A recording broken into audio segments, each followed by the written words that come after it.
আসসালামু আলাইকুম। আমি গত পরশুদিন মালয়েশিয়াতে এসেছি 2 দিন আগে। এর মধ্যে মালয়েশিয়ার 3জন মন্ত্রীর সাথে বৈঠক হয়েছে। মালয়েশিয়ার যে স্বরাষ্ট্রমন্ত্রী আছেন এবং হিউম্যান রিসোর্স মন্ত্রী আছেন ওনাদের সাথে আনুষ্ঠানিক বৈঠক হয়েছে। ট্রেডের যে মন্ত্রী আছেন ওনার সাথে অনানুষ্ঠানিকভাবে আলোচনা হয়েছে। তো এখানে কিছু অগ্রগতি সাধিত হয়েছে, সেটা আপনাদের সাথে শেয়ার করতে চাচ্ছি। প্রথম খবর যেটা আপনারা জানেন, গত বছর মালয়েশিয়ার প্রধানমন্ত্রী আনোয়ার ইব্রাহিম সাহেব বাংলাদেশে গিয়েছিলেন। উনি বাংলাদেশের এখন যে আপনার অন্তর্বর্তী সরকারের যে আমাদের প্রধান উপদেষ্টা আছেন ডক্টর মোহাম্মদ ইউনূসের ব্যক্তিগত বন্ধু। তো উনি তখন প্রতিশ্রুতি দিয়েছিলেন যে গত বছর যেই বাংলাদেশি শ্রমিকরা মালয়েশিয়াতে আসতে পারে নাই শেষ মুহূর্তে, তাদেরকে উনি মালয়েশিয়াতে আসার সুযোগ করে দিবেন। এটা নাম্বার ছিল 17,000-এর মতো। তো এটার ভিত্তিতে আমরা অনেক আলোচনা করেছি। তো তারা বলেছে তারা ব্যাচ ওয়াইজ নিবে। তো প্রথম ব্যাচ হিসাবে 7,926 জনের তালিকা ওনারা চূড়ান্ত করেছেন এবং এটা খুব অল্প সময়ের মধ্যে ওনাদেরকে মালয়েশিয়াতে কাজ করার সুযোগ দেওয়া যাবে, এই প্রক্রিয়া শুরু করে দিয়েছেন ওনারা। সেকেন্ড যে নিউজটা, ভবিষ্যৎ কর্মসংস্থানের ক্ষেত্রে আমরা বিভিন্ন সূত্রে জেনেছি আগামী কয়েক মাসে মালয়েশিয়া 1 থেকে 1.5 লক্ষ বিদেশি শ্রমিক নিতে পারে। তো আমাদেরকে মালয়েশিয়ার যে ইন্টেরিয়র হিউম্যান রিসোর্স মিনিস্টার আছে উনি আশ্বস্ত করেছেন লোক দেওয়ার ক্ষেত্রে বাংলাদেশকে সর্বোচ্চ অগ্রাধিকার দেওয়া হবে। বাংলাদেশ থেকে সবচেয়ে বেশি লোক নেবেন ওনারা, এটুকু আশ্বাস আমরা পেয়েছি। তো আমরা অনুরোধ করেছিলাম বাংলাদেশে যারা রিক্রুটিং এজেন্ট আছে তাদের সবার জন্য যেন উন্মুক্ত করে দেওয়া হয়, যাতে সবাই লোক পাঠানোর সুযোগ নিতে পারে।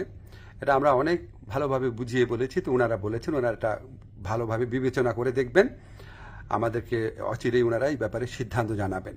তো আমাদের একটা বড় অগ্রগতি যেটা হয়েছে, আমি মালয়েশিয়ার যে ইন্টেরিয়র মিনিস্টার আছে ওনাকে রিকোয়েস্ট করেছিলাম, আমাদের শ্রমিকরা মাল্টিপল ভিসা পায় না, সিঙ্গেল এন্ট্রি পায়, অন্য দেশের শ্রমিকরা পায় মাল্টিপল এন্ট্রি।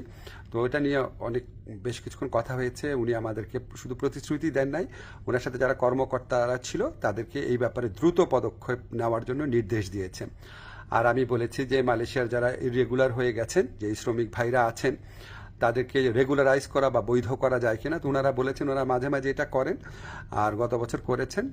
আর ওনারা বলেছেন যে যাদের পাসপোর্ট এক্সপায়ার্ড হয়ে যায়, ভিসা এক্সপায়ার্ড হয়ে যায়, তাদের ক্ষেত্রে এটা হয়তো করা সম্ভব হবে না। তখন আমি বলেছি দেখেন অনেক সময় আছে যে মালিকের গাফলতির কারণে বা মালিকের ত্রুটির কারণে এটা হয়, তো সেগুলি আলাদাভাবে বিবেচনা করা যায় কিনা ওনারা প্রতিশ্রুতি দিয়েছেন, ওনারা এটা বিবেচনা করে দেখবেন।